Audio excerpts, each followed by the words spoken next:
What if I told you that sometimes the most powerful healthcare innovations come from those who've lived through the challenge themselves? Today's guest turned her own battle with severe endometriosis into a technological breakthrough that could transform how we diagnose this devastating condition. Welcome to Beyond Clinical Walls. I'm Dr. Bio, and today we're joined by Akifa Khattak, a healthcare attorney and co-founder of Her Health AI. She's combining her health expertise in law, biotechnology, and healthcare administration to revolutionize women's health diagnostics. And her company is already turning heads, winning the Johnson & Johnson Startup Pitch Competition at the health conference late last year. But before we dive into how she's using AI to change the future of endometriosis care, I want to share something fascinating about her personal journey through multiple surgeries in her 20s led to an innovation that could help millions of women, and what she discovered along the way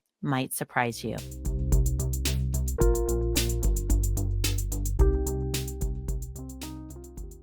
Welcome, Akifa. I'm so glad to have you today. Thank you. It's a pleasure to be here. I'm really grateful to be on and happy to discuss.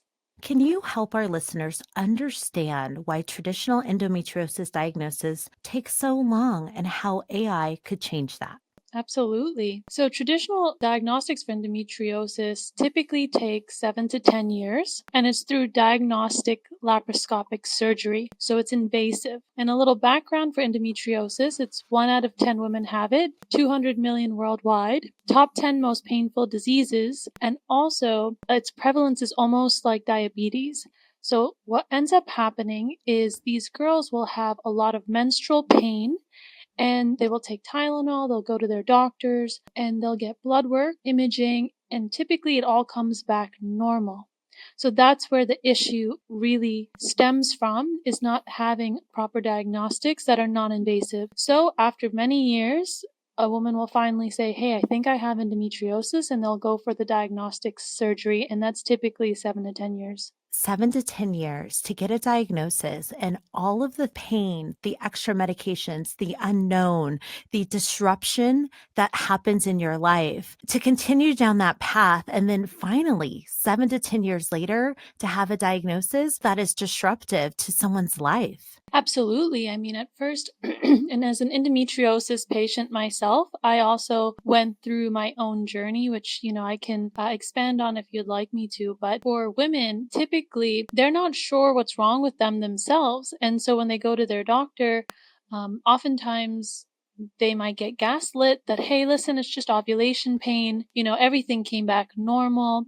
I would say in the past year or two, because of the women's health sprint and a lot of focus on women's health, physicians are a little more informed in terms of the symptoms and indications are. However, for a very long time, endometriosis was called the silent epidemic. So women would suffer in silence, and unfortunately, it would take a lot to get to the point where they can actually get a diagnosis. And that also is an issue because it can lead to infertility and also increased cancer risks. What drives you to do what you do? You sprinkled it in a little bit, but I want to just elevate that. Absolutely. My professional background, I'm a healthcare attorney and I have, a background with business and science. And I was working in a law firm for a while, representing providers and hospital systems. And then I got sick with endometriosis myself. I wasn't really sure. Again, I went through a gambit of things. I ended up taking Tylenol, 1,000 milligrams, 3 weeks out of the month, which is terrible for your liver. And the pain is unreal. It feels like a truck is running over you, really. And I would have to have heating pads at work, at home. And it gets to a point where it's really debilitating. It affected the relationship I was at the time.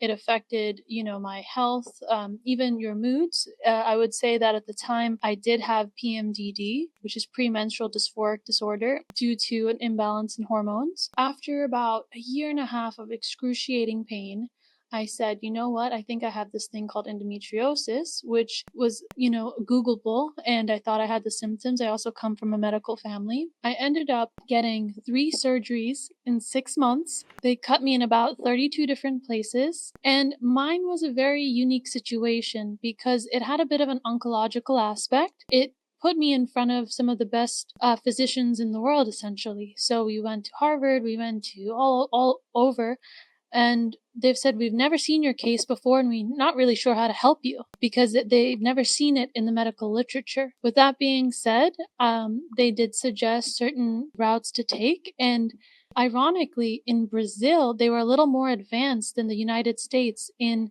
diagnosing and treating endometriosis. So I got to see an amazing surgeon who's now my business partner, Dr. Mauricio Abrao, who's the past president of the World Congress for Endometriosis, past AAGL president, leading expert in endometriosis. Over there, I even got to experience the surgery in Brazil.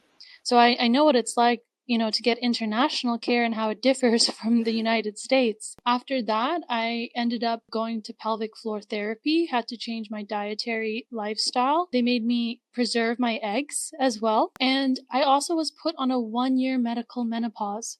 There's a medication called Myfembry. So in my 20s, I ended up knowing what it felt like to have bone density loss, brain fog, and so it really affected all areas of my life. I had to stop working for a while. When you're in pain, you're not the best partner as well. And then there was a lot to do with finances because despite me having access and resources, it was extremely difficult to get through the reimbursement process and things like that. And that piece is important. There's so many different things that you highlighted. And one thing that I want to really underscore is the fact that there are several women out there who go to their doctor.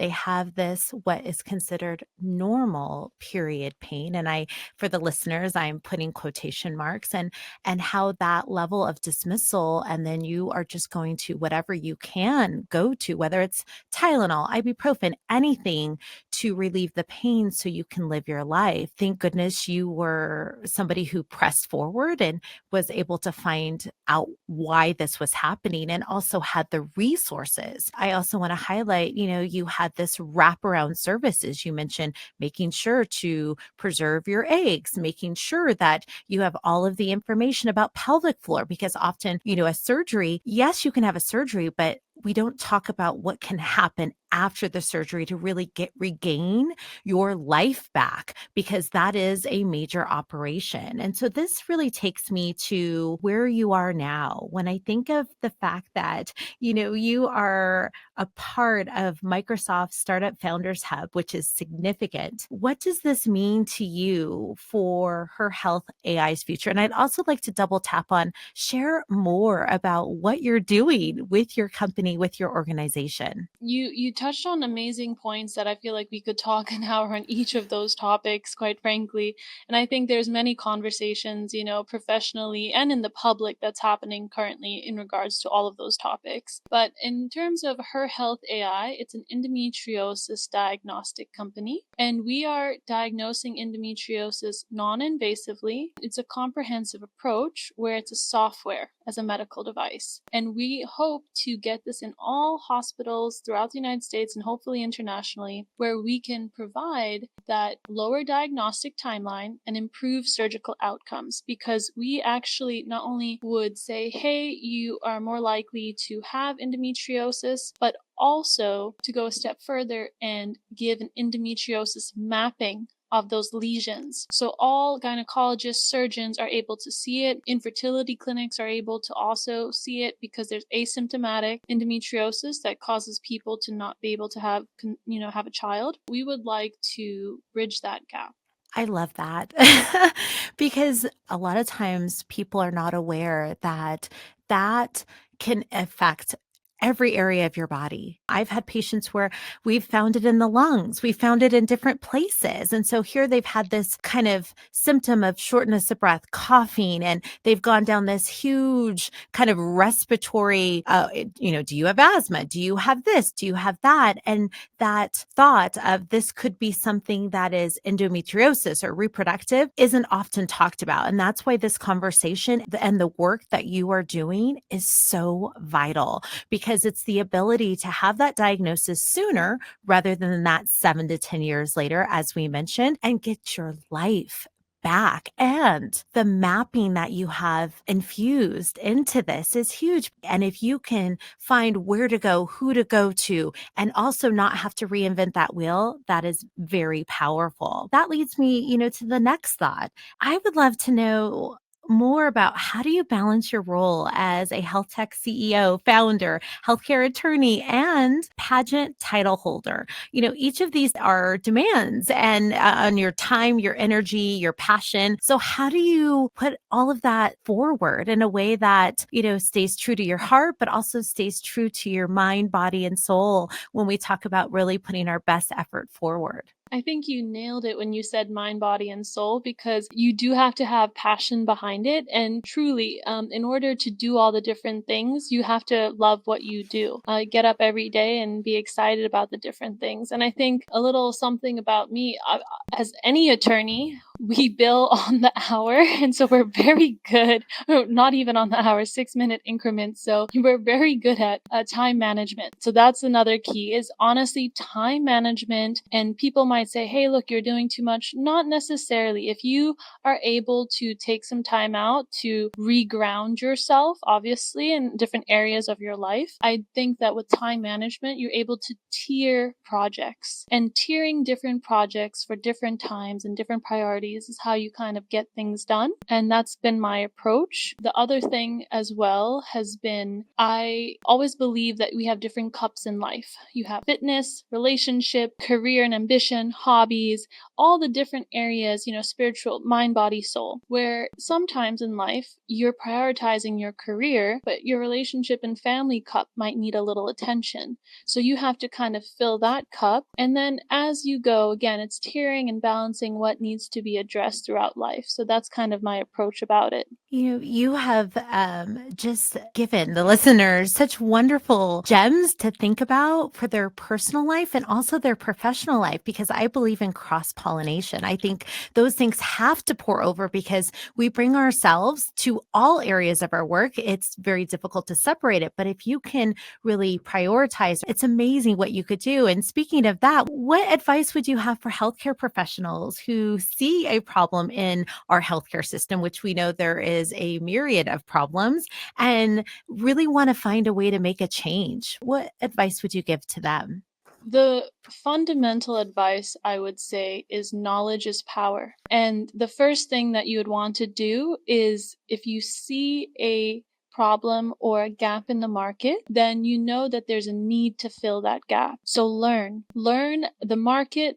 Make sure that you know what is out there, your competitive analysis, your product fit, understand the regulatory portion of it.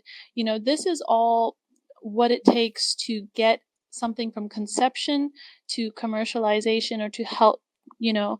And also, it depends what it is. If it's something that there's a product in the market, I would say use your resources, have mentors, and truly just gather all the information as much as you can. And if you want to help, there's huge legislative efforts and lobbying groups. So you can reach out to different lobbyingist groups and also go through policy reform. It doesn't necessarily have to mean that you want to bring a technology into the market. You can go the policy route. So it depends on the person's skill set. Use whatever resources and skills you have. So if it's a network or if it's whatever that may take. And it's not for people that are only professionals. If you are a teenager and you want to make a difference, then tap into that. That's what I would suggest. I'm building my brand, not only as Her Health AI, not only with the legislative work I do with the Early Detection Breast Cancer Coalition. We have 2 Hill Days with Liz Powell and all of her amazing force for early detection of breast cancer through legislative means. But I'm taking that now into the more into the public, where I'm doing this pageant to hopefully be a role model, to show all the advocacy I do, to show that, hey, you have to bridge the gap between the two. And I think that's how you can help in whatever way you can. We are many sectors. We're different intersectionalities, and there's no rule that should exist that we have to be in one lane, because all of those things that make up who we are why we're able to put forward what we do. And it's a part of that passion, part of that love. Thank you, Akifa, for just sharing your story. It's inspiring, it's motivating, and you've planted a seed for anyone who may not feel like, oh, can I get this started? Or I don't fit in a specific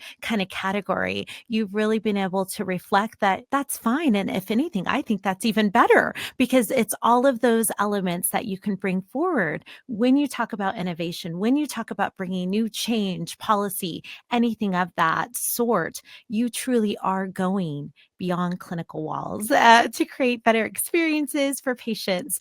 I just love what you're doing. I'd love for our listeners to be able to follow you online. So please share with us where they can find you. They can find me on LinkedIn, Akifa Khattak, or on Instagram, Akifa Khattak. It's very simple. My name, my first and last name.